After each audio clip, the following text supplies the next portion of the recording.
আসসালামু আলাইকুম রহমতুল্লাহ। হঠাৎ কোনো এক সন্ধ্যার সময়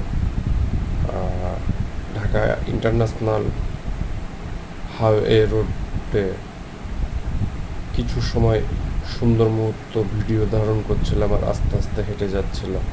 সবাই দোয়া করবেন আমার জন্য, আমি যেন আপনাদেরকে অনেক সুন্দর সুন্দর ভিডিও দিতে পারি।